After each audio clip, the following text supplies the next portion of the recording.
विद्यार्थी मित्र आणि मैत्रिणींनो, प्रथमतः आता सूत्रसंचालकांनी सांगितलं की बौद्धिक सत्र आहे, व्याख्यान करणार आहे. मात्र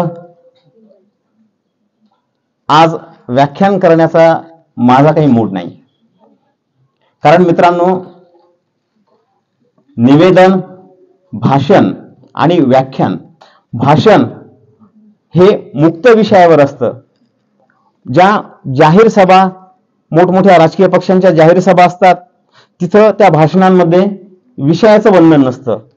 मात्र व्याख्यान म्हटलं की एक विशिष्ट विषय घेऊन तो विषय आपल्याला मुद्देसूद विद्यार्थ्यांपर्यंत किंवा रसिकांपर्यंत पोहोचवावा लागतो. मात्र अशा कुठल्याही बंधनामध्ये न अडकता तुम्हाला जे काही बौद्धिक मिळायला पाहिजे ते मागच्या 6 दिवसामध्ये इथं आलेल्या वक्त्यांनी तुम्हाला ते बौद्धिक भरभरून दिलेलं आहे, असा माझा या ठिकाणी दावा आहे. वक्त्यांकडे जे आहे ते त्यांनी तुम्हाला दिलंय, ते तुम्ही किती घेतलं असेल नसेल घेतलं मला माहित नाही. मात्र पुन्हा तुम्हाला तेच बौद्धिक ढोस द्यायचे, पुन्हा तुमचं प्रबोधन करायचं, पुन्हा तुम्हाला काहीतरी ज्ञानाच्या 4 गोष्टी सांगायच्या आणि त्या ज्ञानाच्या 4 गोष्टी ऐकल्यानंतर माणसामध्ये परिवर्तन होतं का, बदल होतो का याचं जेव्हा मी निरीक्षण करतो तर फारसं काही समाधानकारक चित्र दिसून येत नाही. याचं थोडंसं कारण असं आहे की जो वक्ता अधिकाराने आपल्याला काही गोष्टी सांगायला येतो त्याचा ते सांगण्याचा अधिकार आहे का? त्यांचा जर अधिकार असेल तर निश्चितच त्या गोष्टीचा प्रभाव होत असतो. परंतु अलीकडं बोलणाऱ्यांची संख्या खूप झालेली आहे. बोलणारे खूप बोलायला लागलेले आहेत, ऐकणाऱ्यांना त्याचा आता कंटाळा यायला लागलेला आहे. म्हणून आता बोलणाऱ्यांनी हे कुठेतरी समजून घेतलं पाहिजे समोरच्या श्रोत्यांची, समोरच्या रसिकांची मानसिकता काय आहे. आणि मला आज आता इथं असं वाटतंय की इथं समोर तुम्ही जे कॉलेजचे तरुण बसलेले आहात, तुमच्या सगळ्यांबद्दल इथं व्यासपीठावर बसलेल्या सगळ्यात ज्येष्ठ मंडळींचं आणि तुमच्या कुटुंबाचं, तुमच्या आई वडिलांचं म्हणणं हे आहे की आजची तरुण पिढी व्हायला गेलेली. बरोबर आहे का? ऐकत नाही.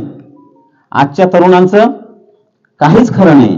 मात्र असं चित्र जर तुमच्या समोर उभं राहिलं तर तुमचं आयुष्य कसं जाणार? माणसाच्या आयुष्यात जर काहीच नाहीये, ह्या पिढीचं काही खरं नाहीये, समाजाचं काही चांगलं नाहीये, देशाचं काही फार सगळीकडे भ्रष्टाचार माजलेला आहे आणि सगळीकडे सावळा गोंधळ चाललेला आहे, असं जर चित्र आपल्या समोर उभं राहिलं मित्रांनो तर फारसं आपल्या हातून नेत्रदीपक असं काही घडेल असं मला वाटत नाही.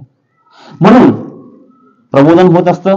प्रबोधन करायला ते वक्ते येतील, विचार तुमच्यापर्यंत पोहोचवतील, परंतु त्या पलीकडे जाऊन नाही का, एका कवीने अतिशय सुंदर म्हटलेलं आहे, गवत उंच दाट वाट.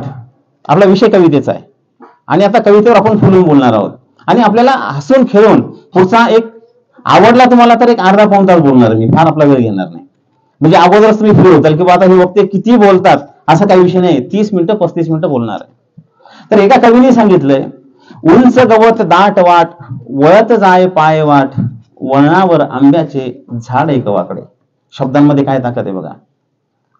आणि आपण जे काही बघतो आहोत त्या वळणाच्या अलीकडेच बघतो आहोत, त्याच्या पलीकडे आपलं एक नितांत सुंदर जीवन आहे. या जन्मावर या जगण्यावर शतदा प्रेम करावे. कारण मागच्या जन्मात आपण कोण होतो आपल्याला माहित नाही, पुढच्या जन्मामध्ये आपण कोण असू हे आपल्याला माहित नाही. मग हे जे एकदा आपल्याला मिळालंय ते आपल्याला प्रचंड ताकदीनं, प्रचंड ऊर्जेनं जगता आलं पाहिजे. मग हे जगणं आपण रडत पडत जगायचं का? आणि पहिली गोष्ट तुम्हाला मित्रांनो सांगतो, माझ्या अनुभवातली, समाज सुधारण्याच्या, लोकांमध्ये बदल करण्याच्या कधीही फंदात पडायचं नाही. बदल जो काही करायचा असेल तो आपल्याला आपल्या स्वतःमध्ये बदल करायचा. जेव्हा परिस्थितीकडे, व्यक्तीकडे, घटनांकडे पाहण्याचा आपला दृष्टिकोन बदलतो तर आपल्याला त्याचे रिझल्ट यायला लागतात. आणि म्हणून खर तर आजचा जो विषय आहे त्या विषयाच्या या प्रस्तावनेतून आपण तो विषय प्रवेश या ठिकाणी करणार आहोत. मला जो विषय दिलेला आहे, कवितेवर बोलू काही. कविता काय कविता आहे?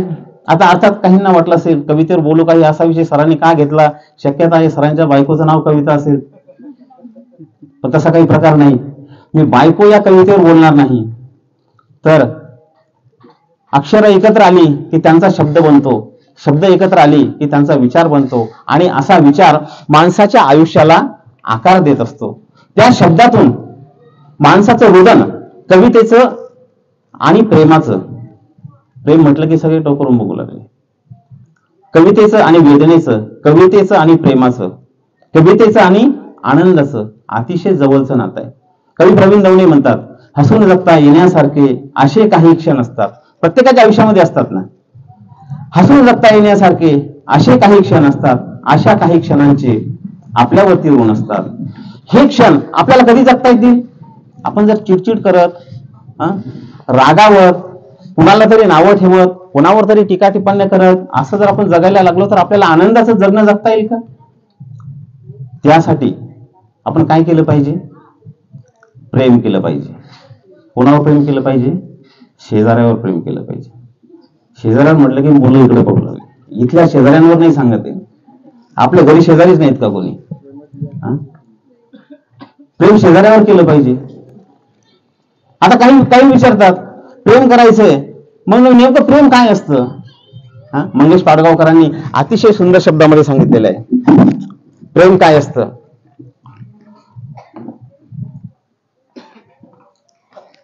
प्रेम कधी हसणं असतं, डोळ्यांनीच रुसणं असतं. प्रेम कधी हसणं असतं, डोळ्यांनीच रुसणं असतं.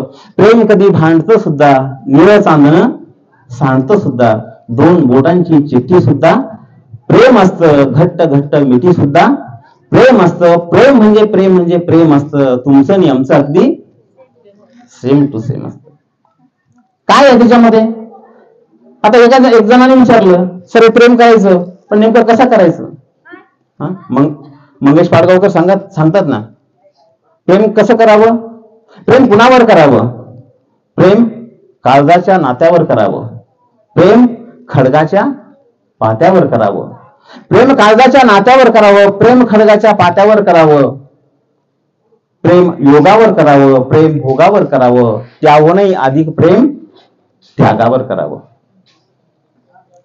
आता असं प्रेम मी तुम्हाला सांगतोय. मग तुमचा प्रश्न असेल, सर तुम्ही आम्हाला सगळ्यांना प्रेम करायला सांगतात, तुम्ही प्रेम करतात का? हो करतो. कोणावर करतो? मी माझ्या बायकोवर प्रेम करतो.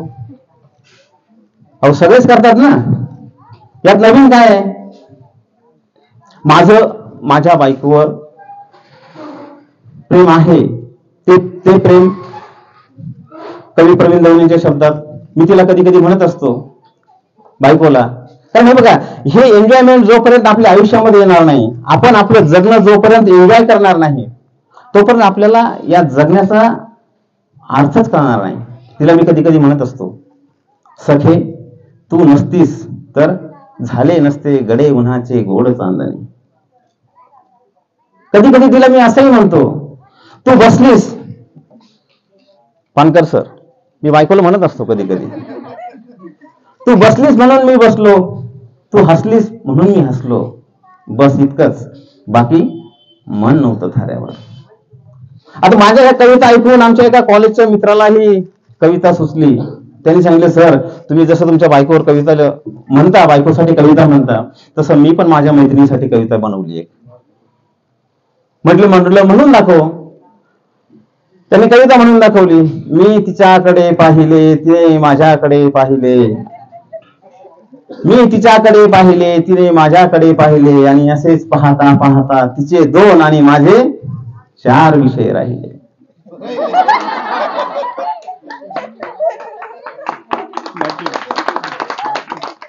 बघा ना काय पटलं. त्याला सल्ला दिला, बाबा रे असं असेल तर प्रेम करण्यास करू नको घाई, प्रेम करण्यात करू नको घाई, आणि फसवणूक झाली तर याला ग्राहक याची तक्रार कुठे करता येत नाही. आता असा मी प्रेम करणारा माणूस, आणि जेव्हा असा बाहेर वक्ता म्हणून फिरतो, बायकोला त्याचं कौतुक असतं. ती कधी कधी म्हणते तुम्ही फार हुशार आहात, फार स्मार्ट आहात, आणि मग आपल्याला पण त्याचा जरा थोडीशी आपली कॉलर टाईट होते.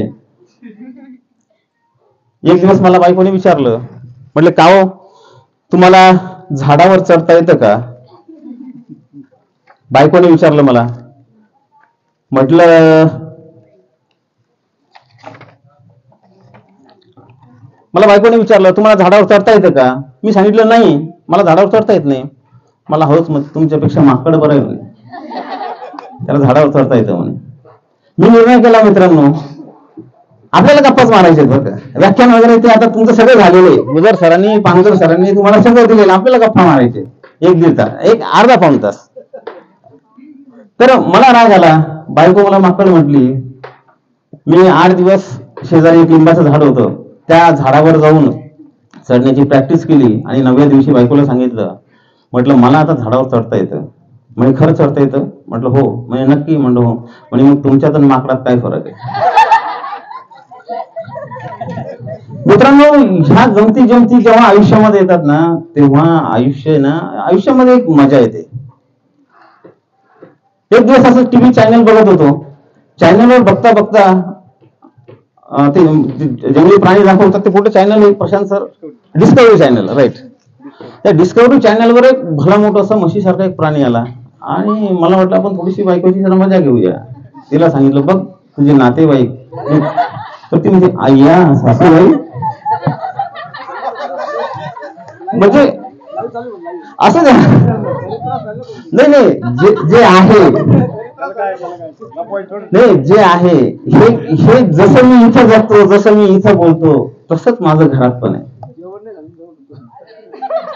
आणि हा आनंद घेत मी जेव्हा जगतो ना, एक वेळेस मी तिला फोन केला. आता हे बघा, काही किस्से माझे आहेत, काही मित्राचे आहेत. जे किस्से आपल्या नावावर चालणार नाही ते मित्राच्या नावावर खपवायचे. तुम्ही समजून घ्या, तेवढे हुशार आहेत. तर हा किस्सा माझ्या मित्राचा आहे.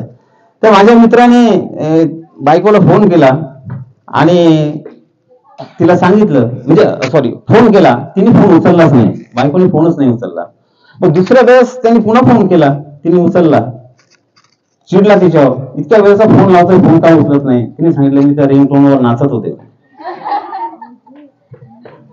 म्हणजे ह्या मित्रांनो, ह्या छोट्या छोट्या गोष्टी आहेत, ह्या ज्या गमती जमती आहेत, ह्या आमच्या आयुष्यामध्ये आनंद निर्माण करतात.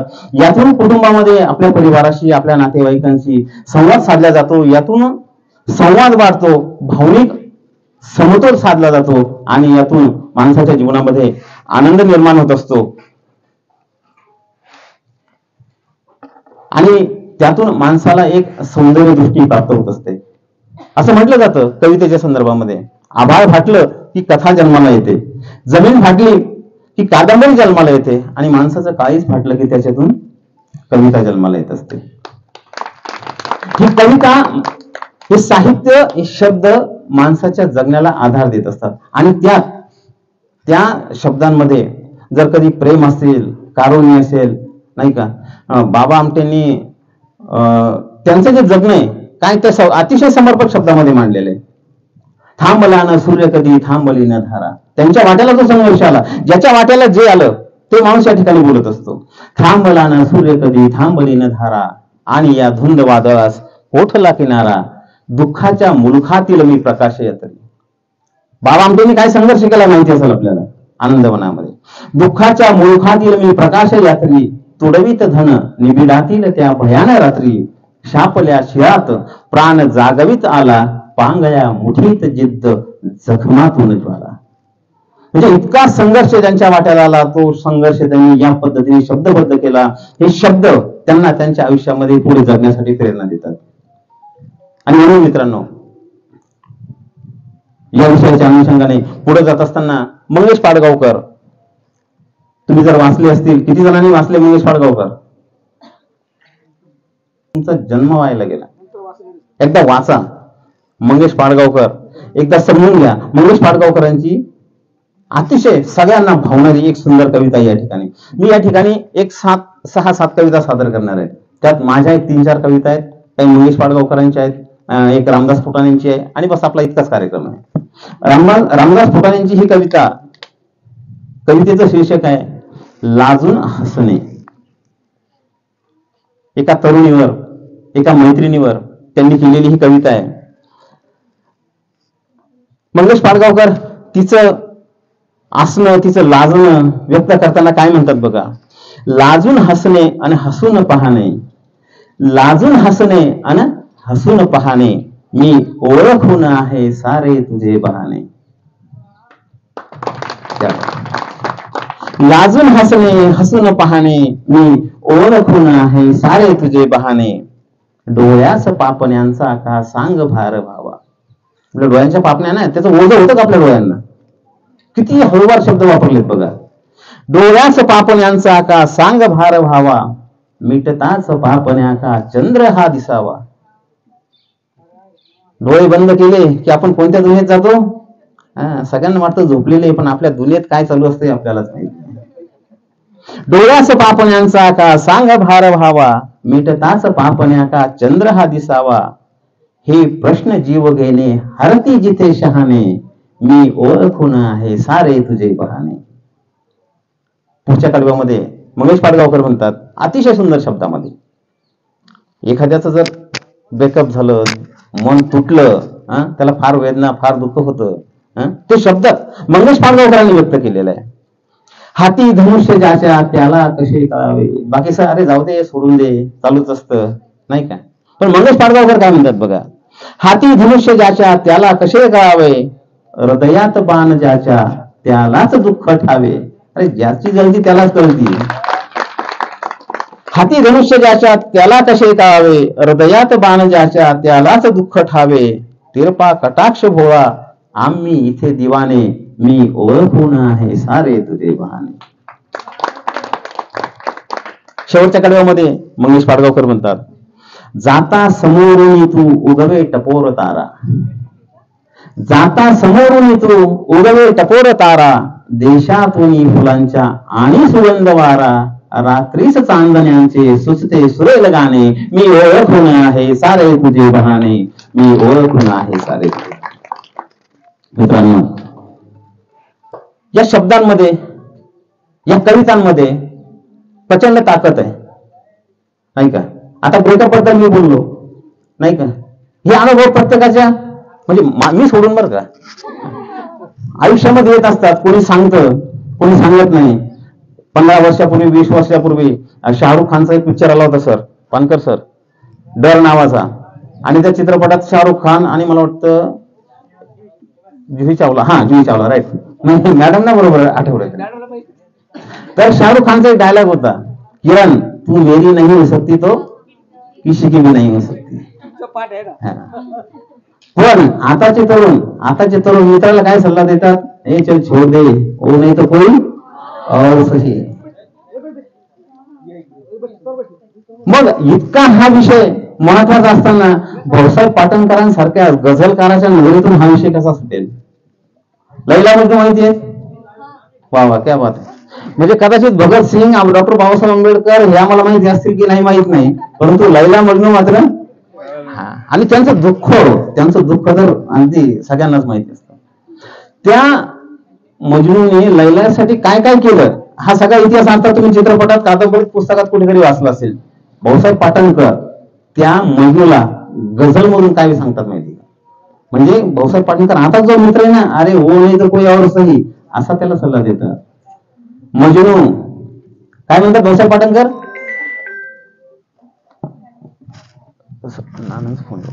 अरे थोडा का अम्मा भेटला असतास तू. त्याचं ब्रेकअप झालेलं आहे मजनूचं, असं समजूया किंवा त्याला ती लैला मिळाली नाही. मजनू अरे थोडा का अम्मा भेटला असतास तू. एकही आंसू खरोखर गाळा नसतास तू. मजनू अरे अम्मा थोडा का भेटला असतास तू. एकही आंसू खरोखर गाळा नसतास तू. अरे एक नाही 1000 लैला मिळवल्या असत्या मी. अरे मिळवल्याच नसत्या वाटल्या असत्या मी. ही त्या भाऊसाहेब पाटणकरांच्या गझलेची ताकद आहे. भाऊसाहेब पाटणकरांना त्यांच्या कानावर गोष्ट आली अप्सरेच्या संदर्भातली की स्वर्गामध्ये अप्सरा असतात. कोणाकोणाला माहिती आहे अप्सरा कुठे असतात. कोण जाऊन आलं तरी विश्वास ठेवतो आपण. असं भाऊसाहेब पाटणकरांना पण कोणीतरी सांगितलं की स्वर्गात अप्सरा असतात म्हणून. मग त्यांनी शोध घ्यायचं ठरवलं आणि त्यांनी ते गझलच्या माध्यमातून व्यक्त केलं. भाऊसाहेब पाटणकर काय म्हणतात, गेलो जरा स्वर्गात बघण्या काय आहे हे ते खरे. गेलो जरा स्वर्गात बघण्या काय आहे हे ते खरे. ऐकिले जे काय आम्ही सारेच ते नव्हते खरे.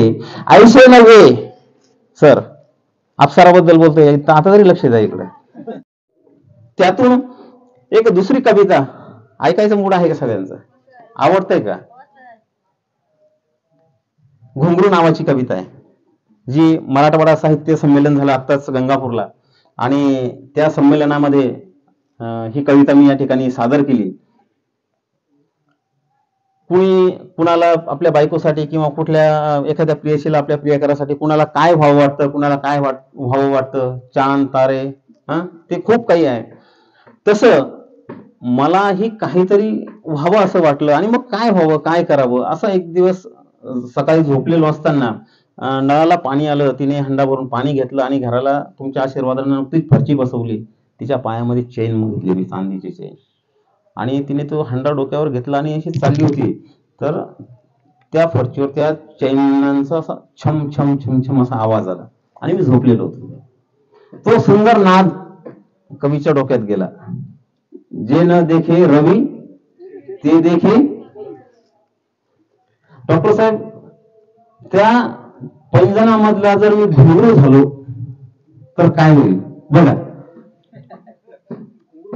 पैंजणामधला घुंगरू जर झालो तर काय होईल. कवीला काही सुचतं. हे जसे ती कॉलेजचे 4 मुलं बसलेले आहेत, असाच हे 4 मुलं बसमध्ये प्रवास करत होते, आणि बसमध्ये प्रवास केल्यावरती ती तिघांची सीट आहे, हे 3 जण बसलेले.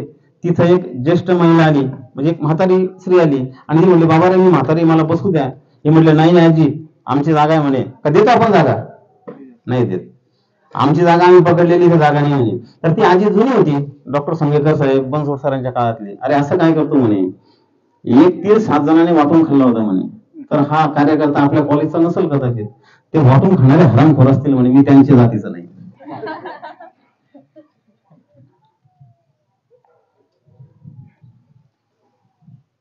कशावरून कुणाला काय सुचेल, हा तीर फडणवीस शिंदेंना त्यांच्या मैत्रीच्या गालावर दिसला. मला नाही दिसला बरं का. तुम्ही म्हणतात सरांनी काय लावलंय. फडणवीस शिंदेंना. फडणवीस शिंदे काय म्हणतात, तिच्या गालावरचा तीर तिने दिला 7 म्हणजे 7 जणांना. बघा, कोणी कवीला काय दिसेल. तिच्या गालावरचा तीर तिने दिला 7, प्रत्येकाचा ओठ तिच्या गालाकडे येताना. नाही झाली वादावादी, कारण तिचा गाल समाजवादी.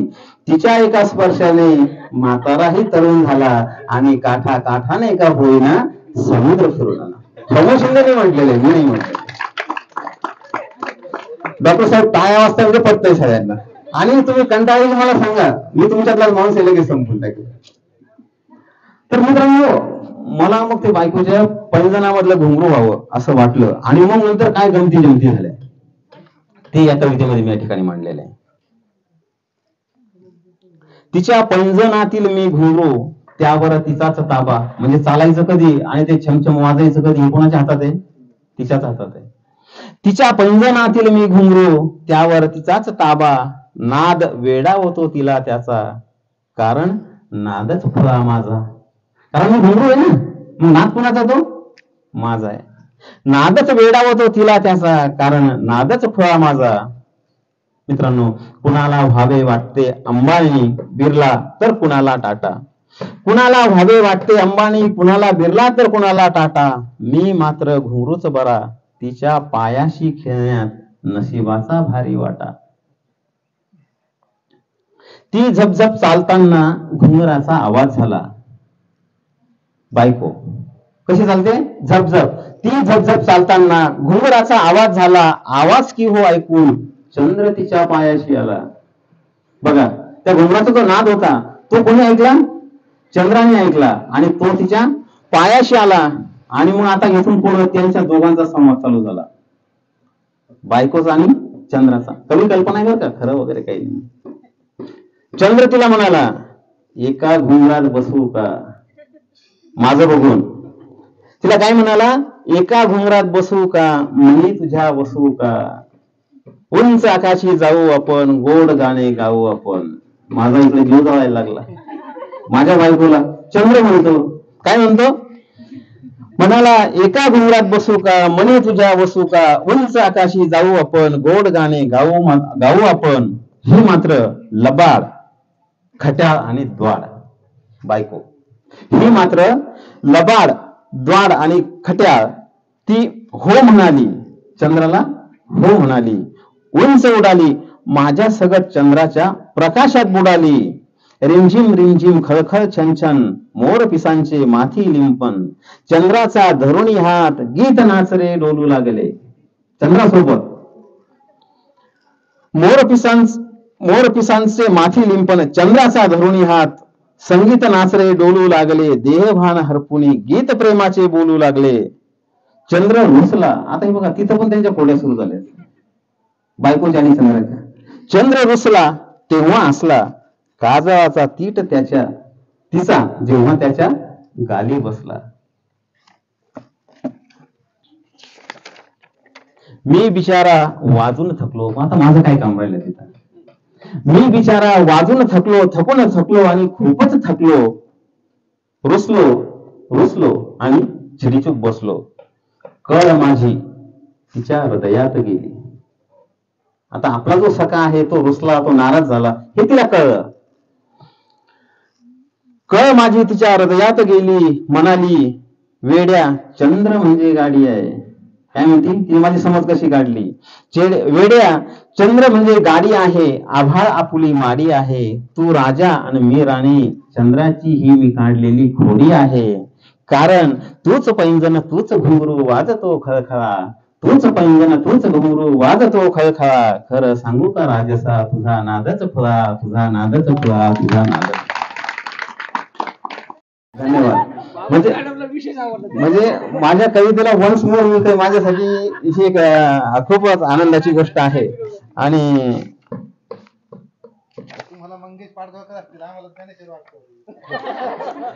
ती उंची मंगेश पाडगावकरांची. मित्रांनो, हे जे साहित्य आहे ना, कविता हे जे क्षेत्र आहे, कथा आहे, कादंबरी, तुम्ही एकदा त्याच्यात प्रवेश करा, वाचा. फेसबुकवर, व्हॉट्सअपवर तुम्ही जे वाचता, जे बघता ना, त्याच्यात आनंदाची, त्याच्यात वाचनाची फिलिंग नाहीये. हे याच्यामध्ये जेव्हा तुम्ही जाताल ना, तेव्हा तुम्हाला हे कळेल. मॅडमची जी शिफारस आहे तेवढे कल्पना म्हणून दाखवतो. ही मात्र लबाड खट्याळ आणि द्वाड हो म्हणाली, उंच उडाली, माझ्या सकट चंद्राच्या प्रकाशात बुडाली. रिमझिम रिमझिम खळखळ छनछन मोर पिसांचे माथी लिंपन, चंद्राचा धरुणी हात संगीत नाचरे डोलू लागले. देहभान हरपुनी गीत प्रेमाचे बोलू लागले. चंद्र रुसला तेव्हाच हसला, काजळाचा तीट जेव्हा त्याच्या गाली बसला. धन्यवाद. मित्रांनो, पुढे जात असताना मी थोडीशी या कार्यक्रमाची जी रचना केली आहे, विषय प्रवेश, थोडासा एक प्रेमाचा विषय आणि प्रेमाच्या विषयाकडून कुटुंब म्हणजे आपले पती पत्नीचं नातं, आणि आपण ज्या ग्रामीण व्यवस्थेमध्ये राहतो तिथून पुढे आपली शेती. आपण सगळे शेतकऱ्याचे लेकर आहोत. शेतकऱ्याची आज परिस्थिती काय आहे? प्रचंड वाईट परिस्थिती आहे. शेतकरी तुमचा माझा बाप शेतामध्ये कष्ट करतो, राबतो, मात्र त्याच्या मालाला भाव मिळत नाही. त्याची जी काही एकूण दयनीय अवस्था झालेली आहे. आणि अशा त्या एका शेतकऱ्याचा मुलगा शहरामध्ये शिकण्यासाठी जातो आणि शहरात शिकायला गेलेल्या मुलाला आपल्या गावाकडची ओढ लागते. इंद्रजित भालेरावांची अतिशय सुंदर असलेली रचना. म्हणजे मी कॉम्बिनेशन असं केलेलं, काही माझ्या रचना, काही महाराष्ट्रातल्या नामांकित कवींच्या रचना, आणि सोबत आपण सर्व एक तास गप्पा. इंद्रजित भालेरावांची ही कविता आहे, काट्या पुट्याचा तुडवीत रस्ता. कदाचित तुम्ही ऐकलेली असेल. काट्या पुट्याचा तुडवीत रस्ता, माझ्या गावाकडे चाल माझ्या दोस्ता. काट्या पुट्याचा तुडवीत रस्ता, माझ्या गावाकडे चाल माझ्या दोस्ता. कशी उन्हात उन्हात तळतात माणसं. अतिशय सुंदर म्हटलेलं बघा. खेड्या गावाची काय परिस्थिती आहे. कशी उन्हात उन्हात तळतात माणसं, कशी मातीत मातीत मळतात माणसं. कशी खातात जीवाला खस्ता, माझ्या गावाकडे चाल माझ्या दोस्ता. काट्या पुट्याचा तुडवीत रस्ता, माझ्या गावाकडे चाल माझ्या दोस्ता. म्हणजे हे शेतकऱ्याचं जे दुखणं आहे, जे रुदन आहे, त्याची जी वेदना आहे, ती इंद्रजित भालेरावांनी ज्या पद्धतीने या शब्दामध्ये मांडलेली आहे मित्रांनो, ती इथं हृदयाला आपल्या स्पर्श करते. पुढच्या कडव्यामध्ये म्हणतात, काया बापाच बापाच हिरवं रान, काया बापाच बापाच हिरवं रान. काळ्या माईन पिकवलं सोनं, पण त्याच्या घामाचा भाव लई सस्ता. माझ्या गावाकडे चल माझ्या दोस्ता, काट्या कुट्याचा तुडवीत रस्ता. माझ्या गावाकडे चाल माझ्या दोस्ता. शहरातल्या लोकांना काय लागतं, त्यांना जर विचारलं की बाबा साखर कुठून येते, ते नाही सांगू शकत. आज तो सांगेल डब्यातून येते, परंतु त्या साखर पिकवणारा जो माझा बाप आहे, उन्हात तानात रात्री बेरात्री त्या उसातून जातो, तेव्हा ते पाचट त्याच्या अंगाला लागतं, त्यातून रक्त निघतं, हे सगळं तो सहन करतो. ते या कवितेमध्ये इंद्रजित भालेरावांनी मांडलेलं आहे. इथे डब्यात तुला साखर लागते गोड, इथे तुला डब्यात साखर लागते गोड, तिथे शेतात माझ्या बापाच्या अंगाला फोड, तिथे शेतात माझ्या बापाच्या अंगाला फोड. पण भाव ठरतो त्याला न पुसता, माझ्या गावाकडे चाल माझ्या दोस्ता, काट्या कोट्याचा तुडवीत रस्ता. माझ्या गावाकडे चाल माझ्या दोस्ता.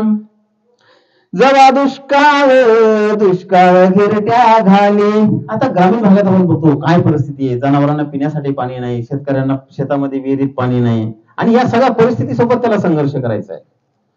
जेव्हा दुष्काळ गिरट्या घाली, तेव्हा गावाला नाही वाली, कशा सुगीत घालतात गस्ता. माझ्या गावाकडे चाल माझ्या दोस्ता, काट्या कुट्याचा तुडवीत रस्ता. माझ्या गावाकडे चाल माझ्या दोस्ता. या भूमीचा तो मुळाधिकारी, बाप झालाय आज भिकारी. या भूमीचा तो मुळाधिकारी, बाप झालाय आज भिकारी. गाव असून झालाय फिरस्ता, माझ्या गावाकडे चाल माझ्या दोस्ता, काट्या कुट्याचा तुडवीत रस्ता. माझ्या गावाकडे चाल माझ्या दोस्ता, काट्या कुट्याचा तुडवीत रस्ता. माझ्या गावाकडे चाल माझ्या दोस्ता. धन्यवाद मित्रांनो. या काळ्यांचा खरा अधिकार इंद्रजित भालेरावांचा आहे, आणि त्यांची ती कविता तुमच्या समोर सादर करण्याचं सौभाग्य मला मिळालं, या अर्थाने मी स्वतःला भाग्यवान समजतो. मी तसा शेतकरीच आहे, शेतामध्ये काम करतो, मार्केटमध्ये व्यापार करतो, आणि त्याच्यातून ह्या विषयाची थोडीशी गोडी असल्यामुळं जिथपर्यंत पोहोचता येईल तिथपर्यंत पोहोचायचा प्रयत्न करतो. पुन्हा एकदा बायकोचाच एक किस्सा आहे, तो सांगितल्याशिवाय कार्यक्रमात डॉक्टर साहेबांनाच भरत नाही. कारण मी अगोदरच ठरवलेलं आहे, फार बाहेरच्या लोकांवर फार कोणावर काही बोलायचं नाही. आपली एक हक्काची जागा आहे, ती सगळं सहन करते. मी एका ठिकाणी कार्यक्रमाला गेलो, बायकोला घ्यायला गेलो, आणि बायकोच्या 4 मैत्रिणी पण तिथं होत्या. त्या 4 मैत्रिणी बायको सगळ्या मैत्रिणी म्हटल्या भाऊजी आले. खूप दिवसानंतर आले, चहा पाणी केला, आणि सगळ्यांनी आग्रह केला, भाऊजी नाव घ्या म्हटले. आता भाऊजींचं पुढे नाव पाठ, अडचण झाली. परंतु आम्ही यमके कवी, यमके म्हणजे यमक जोडून रामदास आठवले टाईप, यमके कवी म्हणतात त्यांना साहित्याच्या भाषेमध्ये. तर कविता वगैरे नाही केली, परंतु ते म्हटले नाही भाऊजी तुम्हाला नाव घ्यावंच लागतं. अरे म्हटलं माझं नाव घ्यायचं तर फार मोठी अडचण आहे. ते म्हटले काही अडचण असू द्या, तुम्हाला नाव घ्यावंच लागतं. म्हटलं आता जाऊ द्या, आपली पोल खोलायची ती खोलूनच द्या. नाव घ्यायला सुरुवात केली. घर होतं बनसोड सर, फक्त इथं जायचं आणि इथं सोडून द्या. घर होतं, घराला होतं अंगण, घर होतं, घराला होतं दार, दारात होतं अंगण. घर होतं, घराला होतं दार, दारात होतं अंगण, अंगणात पेरले गहू, आणि लिस्ट आहे मोठी तर नाव कोणाकोणाचं घेऊ.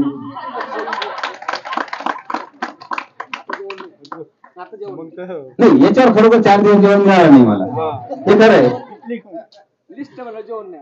मग मित्रांनो, आमच्या गावाकडे पंचमीचा कार्यक्रम होतो, तमाशाचा कार्यक्रम होतो. त्या तमाशाच्या कार्यक्रमात मी असं एका ठिकाणी ऐकलं की महिला खूप हुशार असतात, बायांच्या अंगी फार कौशल्य असतं, फार तुमच्या भाषेत स्किल असतं, पण खेड्याच्या भाषेमध्ये त्याला नखरा म्हणतात.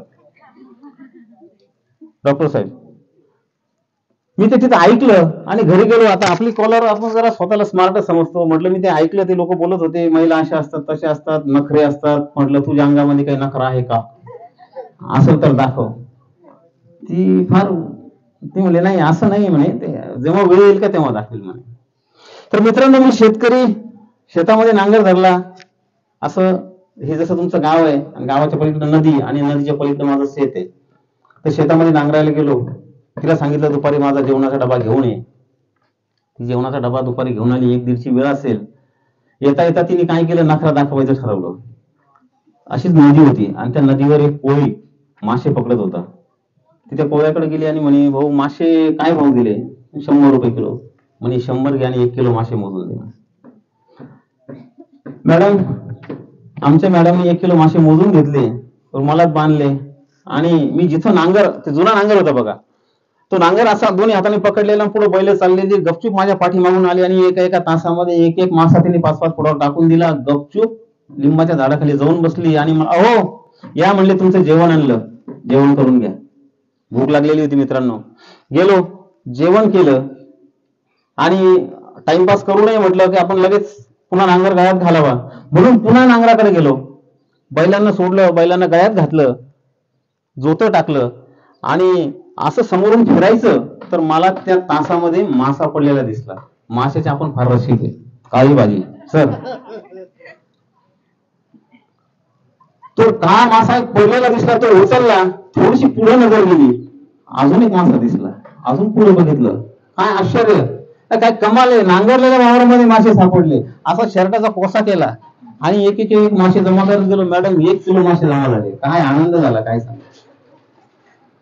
तसंच बायकोला बोलवलं, म्हटलं हे बघ, हे मासे हे घरी घेऊन जायचे आणि संध्याकाळी काळ्या कोल्हापुरी रश्श्याची अशी झणझणीत भाजी बनवायची. खूप दिवस झाले माशाची भाजी खायला. तिने सांगितलं तुम्ही घरी याच, अशी भाजी बनवून ठेवते म्हणे. मित्रांनो, घरी गेलो, मी आणलं माझ्या समोर ताट, त्याच्यामध्ये होते दोडक्याची भाजी आणि ज्वारीची भाकरी. माझी तळपायाची आग मस्तकाला गेली. म्हणलं हे काय आहे? म्हणजे काय आहे?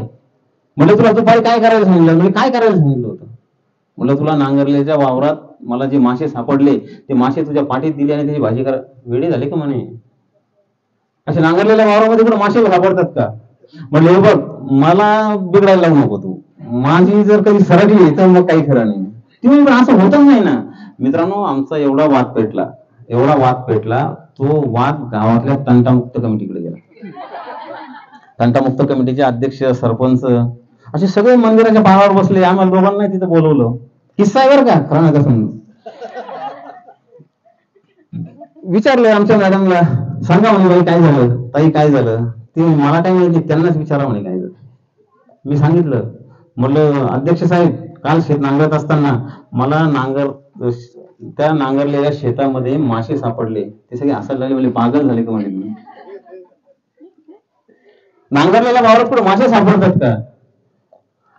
आता याच्यानंतर जर तुम्ही त्या ताईंना एक शब्दही काही बोलले तर आम्ही सगळे गावकरी प्रमुख लोक वर्गणी जमा करू आणि तुम्हाला पुण्याला पागलच्या हॉस्पिटलला पाठवू. मला पराभव मान्य करण्याशिवाय पर्याय नव्हतं सर. घरी आलो, तिला विचारलं, म्हटलं मॅडम चूक झाली, पण खरं सांग, मला मासे सापडले होते की मी सापडले होते, मग तू खोटं का बरोबर बोलली? याला म्हणतात नखरा. हा पहिला नखरा आहे. दुसरा नखरा दाखवू का?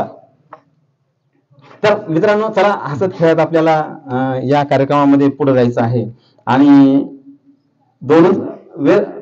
एक कविता घेतो आणखी. एकच कविता, ती रामदास फुटाणेंची कविता आहे. प्रशांत सर, किती वेळ झाला सुरू होऊन? 40 मिनिट. आपण 55 मिनिटांमध्ये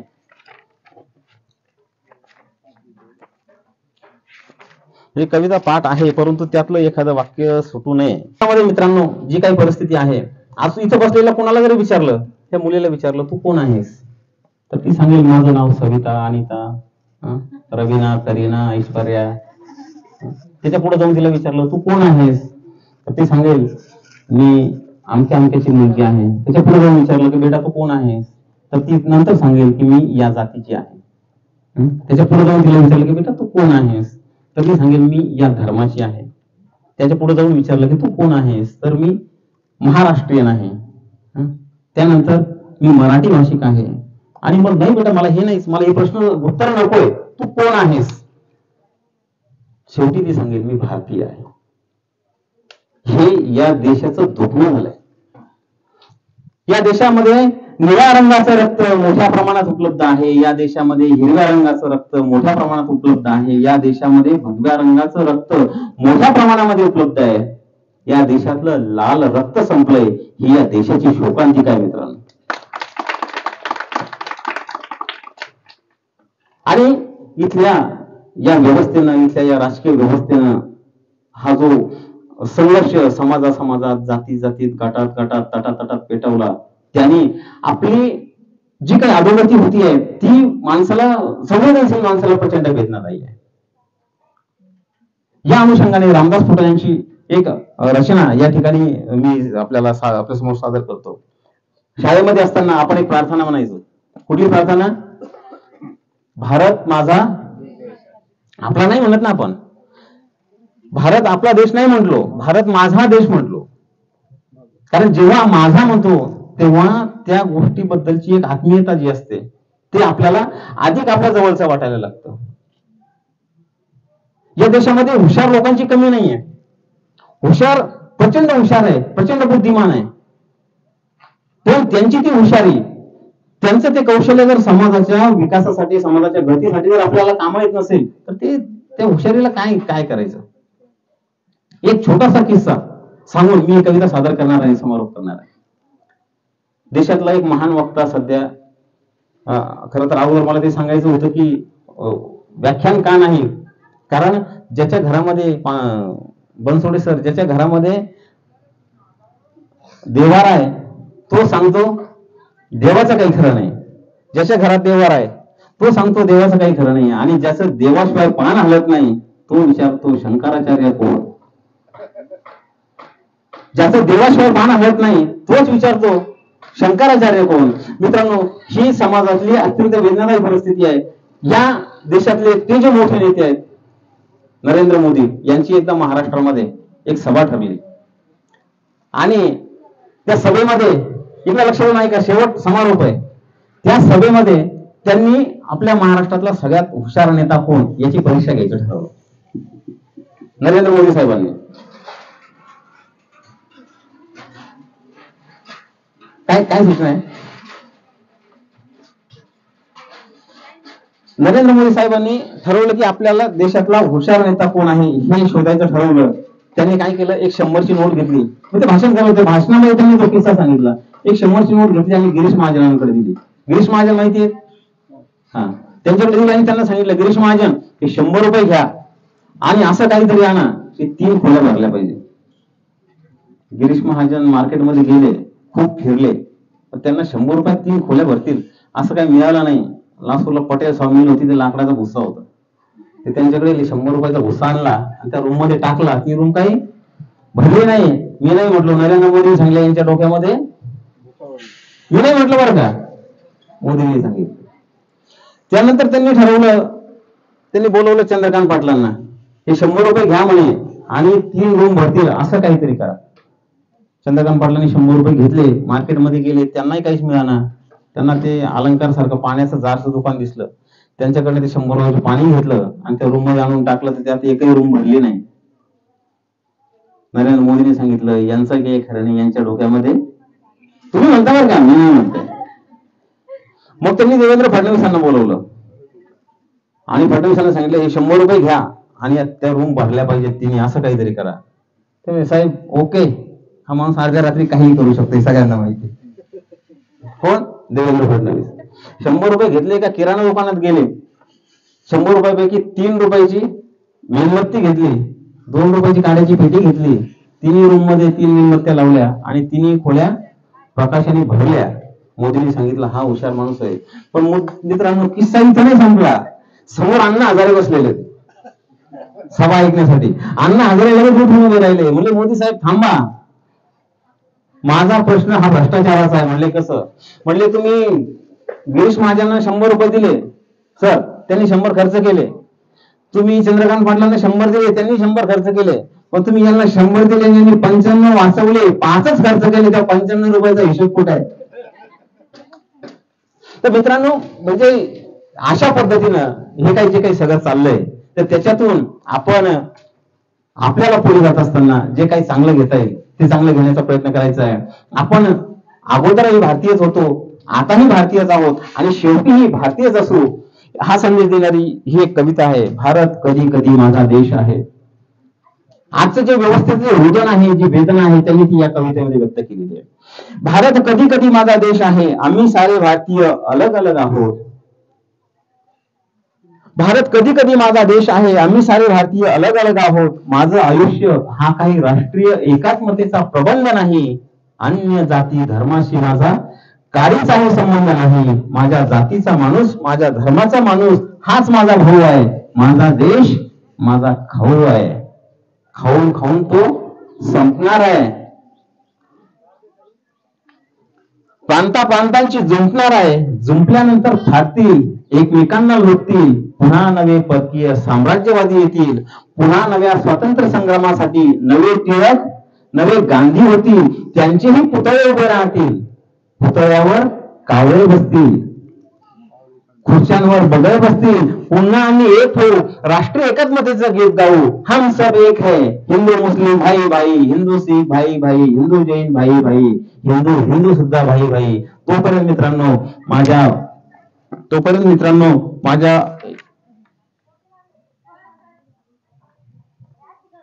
मित्रांनो मला माझ्याच स्वप्नांची तहान आहे. या देशापेक्षा मीच महान आहे. मी माझ्यासाठी जगतो, मी माझ्यासाठी मरतो. आरशात पाहून मी मलाच नमस्कार करतो.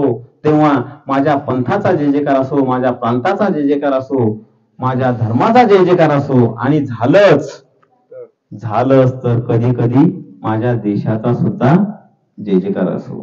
ही जी वाईट परिस्थिती आहे, ही परिस्थिती लवकरात लवकर बदलावी आणि आपण जात पंथ गट तट पक्ष यामध्ये जे विभागलेले गेलो आहोत ते पुन्हा एकसंघ व्हावे. आणि स्वर्गीय पंतप्रधान, माजी पंतप्रधान अटलजींनी जे सांगितलंय त्यांच्या 4 ओळीतून, भारत यह सिर्फ भूमि का टुकड़ा नहीं, भारत यह सिर्फ भूमि का टुकड़ा नहीं, यह जीता जागता राष्ट्र पुरुष है. यह नंदन की भूमि है, यह अभिनंदन की भूमि, यह दर्पण की भूमि है, यह तर्पण की भूमि है. यहाँ की नदी नदी हमारे लिए गंगा है, यहाँ का कंकर कंकर हमारे लिए शंकर है. हम जिएंगे तो भी भारत के लिए, मरेंगे तो भी भारत के लिए. और मरने के बाद बहती हुई गंगाओं से हमारी अस्थियों को उठाकर अगर कोई कान को लगाएगा तो एक ही आवाज आएगी, भारत माता की, भारत माता की, भारत माता की. धन्यवाद. आजच्या कार्यक्रमाचे आभार मानण्यासाठी मी कावेरी रणेवले हिला निमंत्रित करते. डॉक्टर बाबासाहेब आंबेडकर मराठवाडा विद्यापीठ, छत्रपती संभाजीनगर आणि मराठवाडा शिक्षण प्रसारक मंडळ संचलित छत्रपती शाहू कला वाणिज्य व विज्ञान महाविद्यालय लासूर स्टेशन यांच्या संयुक्त विद्यमाने राष्ट्रीय सेवा योजना विशेष शिबिर या शिबिराचा आज 6वा दिवस पार पाडल्या. या कार्यक्रमासाठी प्रमुख वक्ते ज्ञानेश्वर वाघचौरे सर यांनी आपल्याला मोलाचे मार्गदर्शन केले. मी त्यांचे खूप खूप आभार मानते. तसेच या कार्यक्रमाचे अध्यक्ष मच्छिंद्र पानकर सर या कार्यक्रमाला उपस्थित राहिले, मी त्यांचेही आभार मानते. तसेच Radhakrishna Gujar sir, doctor Vikas Sangekar sir, Bhaskar Bansode sir, Prashant Dabhade sir, Shivprasad Ghodke sir, न.ब. Kadam sir, Rore madam, Bagul madam यांचेही मी आभार मानते. तसेच आजच्या कार्यक्रमाचे सूत्रसंचालन पल्लवी सोनवणे हिने पार पाडले, मी तिचेही आभार मानते. आणि प्रमुख पाहुण्यांचे परिचय निकिता मुसे हिने केले, त्याबद्दल मी तिचेही आभार मानते. आणि तुम्ही सर्व स्वयंसेवक यांनी कार्यक्रम शांततेत ऐकला, मी तुमचेही आभार मानते. आणि अध्यक्षांच्या वतीने हा कार्यक्रम संपला असे जाहीर करते.